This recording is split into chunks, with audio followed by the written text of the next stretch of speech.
जय हो होई माता की जय। अब मैं आपको होई माता कथा सुनाती हूँ, सुनो ध्यान से। एक साहूकार जिसके 7 बेटे बहू थी और एक बेटी थी, सब कोई मिट्टी लेने गई। मिट्टी खोदते समय नंद के हाथ से शाहू का बच्चा मर गया। शाहू माता बोली कि मैं तेरी कोख बांधूंगी। तो नंद ने अपनी सारी भाभी से कहा, लेकिन नंद के बदले में अपनी कोख बंधाने के लिए 6 भाभी ने मना कर दिया। और उसकी छोटी भाभी ने सोचा कि नहीं, बंधवाएंगे तो सासू जी नाराज हो जाएंगी। तो छोटी भाभी ने अपनी कोख बंधवा ली। अब उसके जो बच्चा होता वह होई 7 के दिन मर जाता। एक दिन उसने पंडिताइन बुलाकर पूछा कि क्या बात है, मेरे बच्चे होई 7 के दिन ही मर जाता है। तो पंडिताइन बोले कि सुरई गाय की सेवा किया कर, सुरई गाय शाहू माता की सहेली है, वह तेरी कोख छोड़ेगी तब तेरे बच्चा जिएगा। अब वह सुबह सुबह उठकर सुरई गाय का सारा काम कर जाती। गौ माता बोली कि आज कल कौन मेरी इतनी सेवा करती है, मेरी बहू क्या क्या करेंगी, वो तो लड़ाई करती है। आज देखा जाए कि कौन सारा काम करता है। गौ माता ने खूब सुबह उठकर देखा कि एक साहूकार के बेटे की बहू है जो सारा काम कर जाती है।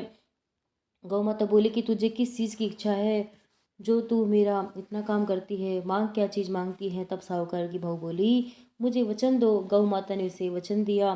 तब साहूकार की बहू बोली कि शाहू माता तुम्हारी सहेली है और शाहू माता के पास मेरी कोख बंधी हुई है, उनसे मेरी कोख छुड़वा दो। मेरी गौ माता उसके साथ समुद्र पार अपनी सहेली के पास ले जाने लगी तो रास्ते में धूप थी, इसलिए वह एक पेड़ के नीचे बैठ गई। थोड़ी देर में सांप आया। पेड़ पर गरुड़ पंखनी का बच्चा था जिसे मैं डसने लगा। तो साहूकार की बहू ने सांप को मारकर डाल के नीचे फेंक दिया और बच्चे को बचा लिया। गरुड़ पंखनी आई, आकर साहूकार के बेटे की बहू को चोंच मारने लगी। तो साहूकार ने बोली कि मैंने तेरा बच्चा नहीं मारा, सांप तेरे बच्चे को मार रहा था, मैंने तो तेरे बच्चे को छिपाया है। तब गरुड़ पंखनी बोली, मांग, क्या मांगती है। वह बोली कि 7 समुद्र पार शाहू माता रहती है, हमें तो तुम उनसे पास पहुंचा दो। गरुड़ पंखनी ने अपनी पीठ पर बैठाकर दोनों जनों को शाहू माता के पास पहुंचा दिया। शाहू माता बोली कि बहन बहुत दिनों बाद आई। तो शाहू माता बोली, मेरे सिर में बहुत जू हो गई है। गौ माता बोली कि मेरे साथ जो है उसे जू निकलवा लो।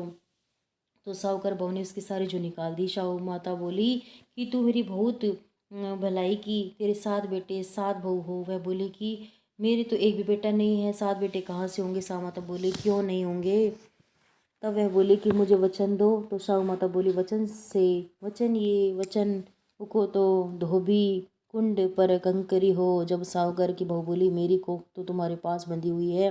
तो शाहू माता ने कहा कि तूने जो मुझे बहुत ठगा है, मैं तेरी कोख खोलती तो नहीं, लेकिन अब खोलनी पड़ेगी। जा, तेरे घर में मुझे 7 बेटे बहू मिलेंगे, तू 7 उजमन करियो, 7 कोई हुई माता, 7 मंडियो, 7 उड़ाई कढ़ाई कराइयो। मैं घर गई, देखा कि वहाँ 7 बेटे वो बैठे हैं, बहुत धन हो रहा है। उसने 7 हुई मंडी, कोई दीवार पर, कोई मटके पर, कोई कहीं 7 भोजन करे, 7 कढ़ाई करी। उधर सारी दौर जिठानी कहने लगी कि जल्दी जल्दी चौका पूजा कर लो, नहीं तो सब कोई रोने लग जाएंगे। थोड़ी देर में उन्होंने अपने बेटे से कहा कि देख कर आओ। आज वह रोई क्यों नहीं, यह देख कर आकर बोला कि चाची तो वही मान रही है, खूब उजमन हो रहा है। फिर दौर जिठानी दौड़ी दौड़ी गई, देखी वह तो कोख छुड़वा लाई। वह सब बोले कि तुमने कोख कैसे छुड़वाई। बोले कि मैंने तो कोख बंधवाई नहीं, लेकिन शाहू के बच्चे के मरने से कोख बंध गई। अब शाहू माता ने मुझ पर दया करके मेरी कोख खोल दी। हे शाहू माता, जिस साहूकार की बहू की कोख खोली, ऐसी हमारी भी कोख खोलना, सबकी खोलना। कहते सुनते हम कर बढ़ते, हमारे सारे प्रोडक्ट की कोख खोलना। बोलो हे अष्ट माता की जय।